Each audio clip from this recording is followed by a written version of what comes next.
नमस्कार दोस्तों, राकेश किचन में आप सभी का स्वागत है। तो हमारी आज की रेसिपी है लिट्टी और चोखा। भारत के हर प्रदेश की अपनी एक अलग रेसिपीज होती हैं, जिसे वहाँ के लोगों के स्वाद के मुताबिक बनाया जाता है। ऐसी ही एक रेसिपी है लिट्टी चोखा, जिसे बिहार और झारखंड में बहुत पसंद किया जाता है। तो चलिए बनाते हैं लिट्टी और चोखा, वो भी 3 तरह से। तो शुरुआत हम लिट्टी के स्टफिंग से करते हैं। यहाँ पे हमने आधा किलो सत्तू लिया है। चने का सत्तू मार्केट में इस तरह के पैकेट में हमेशा मिल जाता है। सत्तू में मसाले मिलाने के लिए हमने यहाँ पे एक बारीक कटी हुई प्याज ली है, बारीक कटी हुई धनिया के पत्ते, 2 चम्मच लहसुन बारीक कटी हुई, 2 चम्मच अदरक वो भी बारीक कटी हुई, 2 चम्मच हरी मिर्च बारीक कटी हुई, 2 नींबू रस के लिए और 4 से 5 सूखी लाल मिर्च। साथ ही मैंने आधा चम्मच अजवाइन ली है और आधा चम्मच कलौंजी। तो इस तरह से सत्तू के मसाले के लिए सारे इंग्रेडिएंट रेडी हैं। तो सबसे पहले सत्तू में हम डालेंगे 2 से 3 चम्मच बारीक कटी हुई प्याज, 2 चम्मच बारीक कटी हुई लहसुन और इसके साथ ही 2 चम्मच बारीक कटी हुई अदरक। ये सारे मसाले आधा किलो सत्तू के हिसाब से है। अब इसके साथ हम शामिल कर देते हैं 2 चम्मच बारीक कटी हुई हरी मिर्च, आधा चम्मच अजवाइन। अजवाइन को डालने से पहले थोड़ा सा क्रश कर लें, बहुत ही अच्छा स्वाद देता है ये। और साथ में ही आधा चम्मच कलौंजी। इसके साथ ही 2 नींबू का रस, मसाले के स्वाद को थोड़ा टैंगी बनाने के लिए। और साथ में ही 2 चम्मच सरसों का तेल। इसके बाद हम इसमें ऐड करेंगे 2 से 3 सूखी लाल मिर्च, जिसे हमने आग में थोड़ा सा रोस्ट कर लिया है। रोस्ट करके डालने से सत्तू में एक बहुत बढ़िया सा स्वाद आता है। अब इसमें जाएगा नमक स्वाद अनुसार और आखिर में बारीक कटी हुई धनिया के पत्ते। अब हम सारी चीजों को सत्तू के साथ अच्छी तरह से मिलाएंगे। सत्तू के मसाले इस तरह से भुरभुरे होने चाहिए। अब इसे ढककर 10 मिनट के लिए रेस्ट होने देते हैं। अब हम लिट्टी के लिए आटे गूंद लेते हैं। तो यहाँ पे हमने 1 किलो गेहूं का आटा लिया है और उसमें मिला दिया है आधा चम्मच नमक। अब इस आटे में थोड़ा थोड़ा पानी मिलाकर हम इसे अच्छी तरह से गूंद लेंगे। लिट्टी के भी आटे को ठीक उसी तरह से गूंदना है जिस तरह हम रोटी के लिए आटे गूंदते हैं, बस लिट्टी का आटा थोड़ा हार्ड होना चाहिए। अब इसे ढककर 15 मिनट के लिए रेस्ट होने देंगे। तो लिट्टी के लिए हमारे आटे गूंद कर तैयार हैं, लिट्टी के लिए स्टफिंग तैयार हो चुकी है। तो अब समय है लिट्टी के लिए चोखा या भरता बनाने का। तो इसके लिए हमने एक 400 ग्राम का सॉफ्ट और ताजा बैगन लिया है। सबसे पहले तो हम इसके स्किन पे थोड़ा सा तेल लगा देंगे। इसके बाद इसमें एक बड़ा सा कट लगाएंगे, लगभग 1 इंच डेप्थ का। आप देख सकते हैं इस बैगन में बीज बिल्कुल नहीं है। अब इस कट में हम 4 से 5 लहसुन की कलियां डाल देंगे, बिल्कुल इस तरह से। यहाँ पे हमारा बैगन थोड़ा बड़ा है, इसलिए इसमें दूसरा कट भी लग जाएगा। तो इस तरह से हम उसके बैक में एक दूसरा कट लगा लेते हैं और उसमें कटी हुई 2 से 3 हरी मिर्च डाल देंगे। अगर आपका बैगन उतना बड़ा नहीं है तो आप लहसुन के साथ हरी मिर्च उसी कट में डाल दें। अब हम इसे गैस के ऊपर जाली रखकर इस तरह से इसे पकाएंगे। तो इस तरह से पलटते हुए हमने बैगन को अच्छी तरह से पका लिया है। अब इसी जाली पे हम 3 मीडियम साइज के टमाटर भी पका लेंगे। लिट्टी का जो चोखा है उसमें पके हुए टमाटर, पके हुए बैगन और उबले हुए आलू, ये तीनों मस्ट है। तो इस तरह से हमारे बैगन और टमाटर तो पक चुके हैं। अब हम इसे अच्छी तरह से छील लेंगे, बिल्कुल इस तरह से।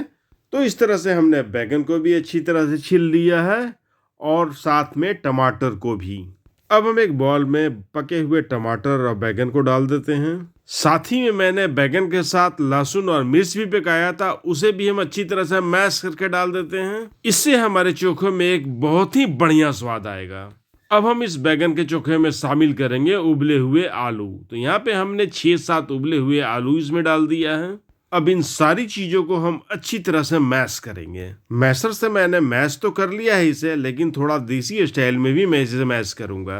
अब हम चोखे में मिलाएंगे 2 चम्मच बारीक कटी हुई प्याज, बारीक कटी हुई 2 से 3 चम्मच धनिया के पत्ते। उसके बाद हम इसमें मिला देते हैं नमक, वो भी स्वाद अनुसार। और आखिर में 1 चम्मच सरसों का तेल। अब सभी चीजों को हम देसी स्टाइल में हाथ से अच्छी तरह से मिलाएंगे। तो इस तरह चोखे को चटपटा बनाने के लिए हमने इसमें मिलाया 1 चम्मच लहसुन का पेस्ट, 1 चम्मच हरी मिर्च का पेस्ट और साथ में बारीक कटी हुई प्याज और बारीक कटी हुई धनिया के पत्ते। तो इस तरह से लिट्टी के लिए मजेदार चोखा बनकर बिल्कुल तैयार है। तो अब इतनी देर में हमारा आटा भी अच्छी तरह से सेट हो चुका है, बिल्कुल परफेक्ट। एक बार फिर से अच्छी तरह से इसे मिला लेते हैं। अब इसी आटे से हम बनाएंगे 3 तरह की लिट्टी। अब इसी डो से हम छोटे छोटे बॉल्स बना लेंगे। बॉल्स का मतलब है आप जितनी बड़ी लिट्टी बनाना चाहते हैं उतनी बड़े बॉल्स बना लें। अब इस बॉल को हम हथेलियों से दबाकर एक अच्छे साइज का पेड़ा बना लेंगे। अब इस बॉल को हम सूखे आटे में डालेंगे जिससे इसका सरफेस थोड़ा सा ड्राई हो जाए। अब इसे अंगूठे से दाबकर इस तरह से इसे घुमाएंगे जिससे कि इस पेड़े का आकार कप नुमा हो जाए। कप बनाते वक्त हम एक बात का हमेशा ध्यान रखेंगे कि आटे की मोटाई कप के चारों बगल एक जैसी हो। तो इस तरह से आटे के लोई को हमने एक कप के शेप में बना लिया है।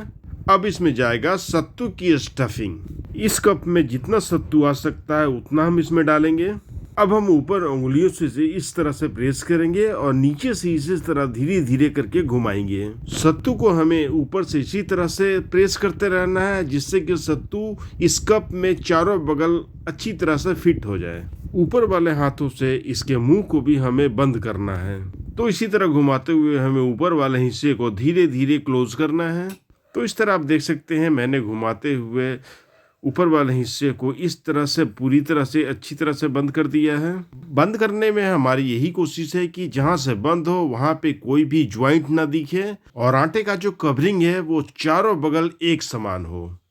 तो इस तरह से घुमाते हुए हमने ऊपर वाले हिस्से को पूरी अच्छी तरह से बंद कर दिया है। अब हम इसे हथेलियों से घुमाकर एक अच्छा सा गोल शेप दे देंगे। आप देख सकते हैं इसमें कोई भी ज्वाइंट आपको नजर नहीं आ रहा है। तो इस तरह से हम सारे स्टफ्ड बॉल तैयार कर लेंगे। तो इस तरह से रॉ लिट्टी हमारी तैयार है। अब सिर्फ हमें इसे सेकना है। लिट्टी को आप कई तरह से सेक सकते हैं, तो आज हम आपको 3 तरह से लिट्टी को सेकना बताएंगे। तो पहले हम अपम मेकर का यूज करते हैं लिट्टी बनाने के लिए। सबसे पहले तो हम अपम मेकर को गैस पे रखकर गर्म करेंगे और जब ये गर्म हो जाए तो हम इस तरह से एक एक बॉल उठा के इसके खांचे में रख लेंगे। अब गैस के फ्लेम को लो पे करेंगे और धीमी आंच पे इसे अच्छी तरह से उलट पलट कर सेकेंगे। धीमी आंच में सेकने से इसके ऊपर का सरफेस क्रंची रहेगा और अंदर अच्छी तरह से कुक भी हो जाएगा।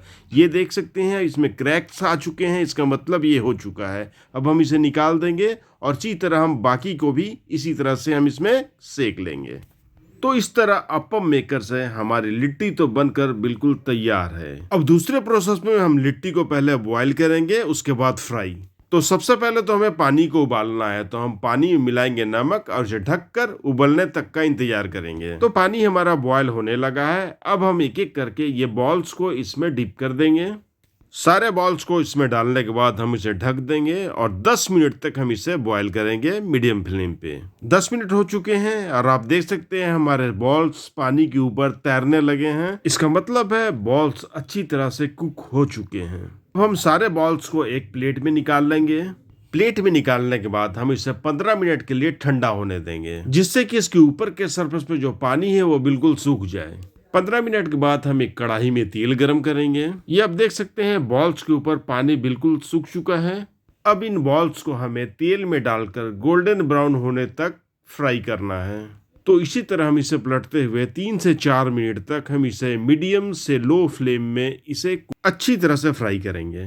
ये इसमें एक बढ़िया सा कलर आ चुका है गोल्डन ब्राउन का और ये अच्छी तरह से कुक भी हो चुका है क्योंकि पहले हमने इसे 15 मिनट बॉयल किया था, अभी 3 से 4 मिनट हमने इसे फ्राई किया है।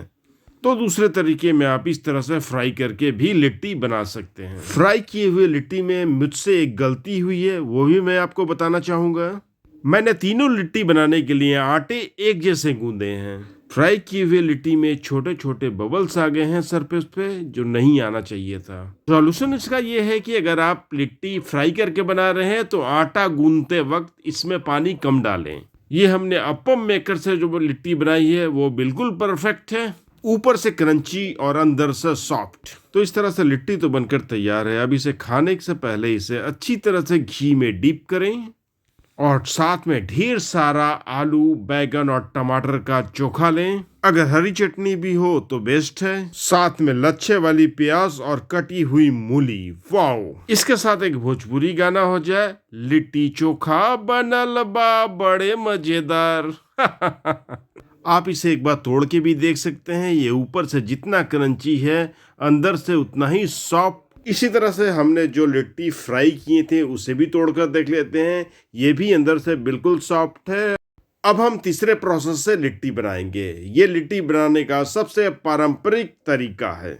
इसे बनाने के लिए कि आप किसी खुले जगह में कोयले या उपले को जला लें और ये जलने के बाद सारे लिट्टी के बॉल्स को इसके ऊपर इस तरह से रख दें और फिर इसी तरह से पलटते हुए लिट्टी को चारों तरफ से एक तरह से इसे सेक लें। इस तरह से जो लिट्टी बनती है वो सबसे अधिक स्वादिष्ट होती है। इस तरह से लिट्टी पकने के बाद इसमें भी इस तरह से क्रैक आ जाएगी, इसका मतलब है लिट्टी हो चुकी है। अब सारे लिट्टी को निकाल के हम एक कपड़े में डालेंगे और उसे इस तरह से साफ कर लेंगे। जब आप कोयले में या उबले में लिट्टी बनाओगे तो ऊपर वाले सरफेस में काफी राख लग जाती है, तो वो साफ करना बहुत जरूरी है।